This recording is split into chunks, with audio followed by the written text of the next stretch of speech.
ওমর বিন হাদি তার সাথে কথা হয়েছে, পার্সোনালি কথা হয়েছে। আমরা বাংলাদেশকে দেখতে চাই আগামী দিনে ন্যায় এবং ইনসাফ ভিত্তিক একটি বাংলাদেশ। এই জাতি আধিপত্যবাদের বিরুদ্ধে, এই জাতি ন্যায় এবং ইনসাফের পক্ষে।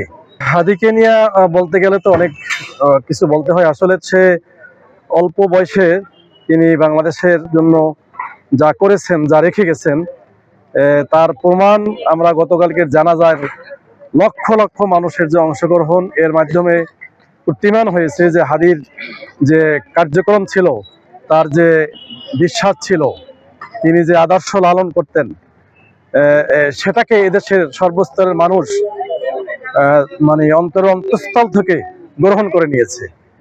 বিশেষ করে ইনকিলাব মঞ্চ তৈরি, ইনকিলাব মঞ্চের গঠনের যে লক্ষ্য উদ্দেশ্য ছিল, সেটা ছিল যে বাংলাদেশের যে আধিপত্যবাদ বিস্তার করে আছে দীর্ঘদিন পর্যন্ত একটা স্বাধীন রাষ্ট্রের, তার বিরুদ্ধে ছিল তার আন্দোলন। এবং এ ব্যাপারে তার যে সোচ্চার, তার যে ভূমিকা, সে ভূমিকা এর পাশাপাশি তিনি আরো একটা বলতেন যে আমরা বাংলাদেশকে দেখতে চাই আগামী দিনে ন্যায় এবং ইনসাফ ভিত্তিক একটি বাংলাদেশ। এই স্বপ্নের প্রতি তার যে এই আদর্শ, এই লালিত স্বপ্নের প্রতি এদেশের সর্বস্তরের মানুষ গতকালকে জানাজার মাধ্যমে জানান দিয়েছে যে এই জাতি আধিপত্যবাদের বিরুদ্ধে, এই জাতি ন্যায় এবং ইনসাফের পক্ষে। কোনো ধরনের আধিপত্যবাদকে এদেশের মানুষ গ্রহণ করতে রাজি না, তারা মেনে নিবে না। এবং আগামীতে বাংলাদেশের ন্যায় এবং ইনসাফ প্রতিষ্ঠিত হবে, এটাই গতকালকের জানাজার মাধ্যমে বাংলাদেশের সর্বস্তরের মানুষ জানান দিয়েছে। ওমর বিন হাদি তার সাথে কথা হয়েছে, পার্সোনালি কথা হয়েছে। ওনার বাড়িও আমি বাড়ি না চিনলেও ওনার ইউনিয়ন পর্যন্ত আমি চিনি, এবং তার পরিবার সম্পর্কেও কিছুটা জেনেছি। এটা বিশেষ করে আমাদের এই ওসমান হাদি যখন ইনকিলাব মঞ্চ তৈরি করলেন, এই ইনকিলাব মঞ্চের মুখপাত্র হলেন, তখন থেকেই তাকে জানা শুরু করেছি এবং জেনেছি, তার পরিবার সম্পর্কে জেনেছি, তার যে প্রজ্ঞা, তার যে মেধা, তার বিচক্ষণতা, এ সম্পর্কে আমরা জেনেছি।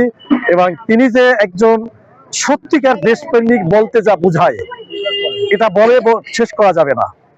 দেশপ্রেমিক এবং তিনি যে নৈতিক মান, সে আদর্শ, তার যে কমিটমেন্ট, এ সব কিছু কি মিলে এক কথায় বলতে হবে যে একটি মানে অনুকরণীয়, অনুসরণীয় একজন ব্যক্তি ছিলেন ওসমান বিন হাদি। ওমর বিন হাদির সাথে মূলত আজকেরই প্রথম পরিচয় হয়েছে, ইতিপূর্বে তার সাথে পরিচয় ছিল না। আর অনেক লোকের মাঝে খুব বেশি কথা বলার সুযোগ হয়নি।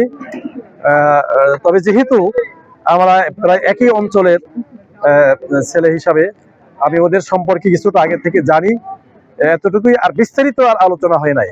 তবে ও আজকের ওর আলোচনার মাধ্যমে, ওখানে আমাদের যে প্রোগ্রাম হয়েছিল সেখানে আলোচনা করেছেন তিনি। আলোচনাটা খুবই মানে আবেগ ঘন ছিল এবং মোটিভেশনাল ছিল, গোটা জাতির জন্য সেখানে মেসেজ ছিল। আমার ভাই শাহাদত বরণ করেছেন, আমি এর জন্য কোনো কৃপা চাই না, কারো কোনো সাহায্য সহযোগিতা কোনো কিছু আমাদের দরকার নাই, আর্থিক সহযোগিতার কোনো দরকার নাই। আমরা যেটা চাচ্ছি সেটা হাদির যে স্বপ্ন ছিল, ওসমান হাদির যে স্বপ্ন ছিল, তিনি যেটা বলেছেন, তিনি যেটা লালন করতেন, সেটাকে বাস্তবায়ন করার জন্য যদি আমরা বাংলাদেশের সকলে মিলে ঐক্যবদ্ধভাবে আগামীতে একটি রাষ্ট্র বিনির্মাণ করি, যেখানে ন্যায় এবং ইনসাফ প্রতিষ্ঠিত হবে, যেখানে কোনো দেশের আধিপত্য এখানে থাকবে না, আমরা স্বাধীন সার্বভৌম একটি রাষ্ট্র হিসাবে আমরা জীবন যাপন করব এবং মানুষের মৌলিক অধিকার প্রতিষ্ঠিত হবে।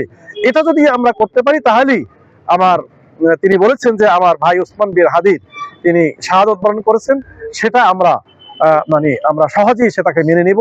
এবং আমরা তিনি জাতির কাছে আহ্বান রেখেছেন যে যাতে করে আমরা এরকম একটি বাংলাদেশ আগামীতে উপহার দিতে পারি। আজকের অনেক লোক ইতিমধ্যে তার বাসায় গিয়েছে, আমার পরিবারের পক্ষ থেকেও তার বাসায় ইতিমধ্যে সাক্ষাৎ করেছে। আমি ব্যক্তিগতভাবে যাই না, কারণ এখন অনেক মানুষের উপচে পড়া ভিড়, এই ভিড়ের ভিতরে না যেয়ে বরং যদি আরেকটু ফ্রি হলে এরপরে তাদের ফ্যামিলির সাথে আমরা সাক্ষাৎ করবো। সারা বাংলাদেশে আমাদের এই দোয়ার আয়োজন হয়েছে বাংলাদেশ জামায়াত ইসলামীর পক্ষ থেকে।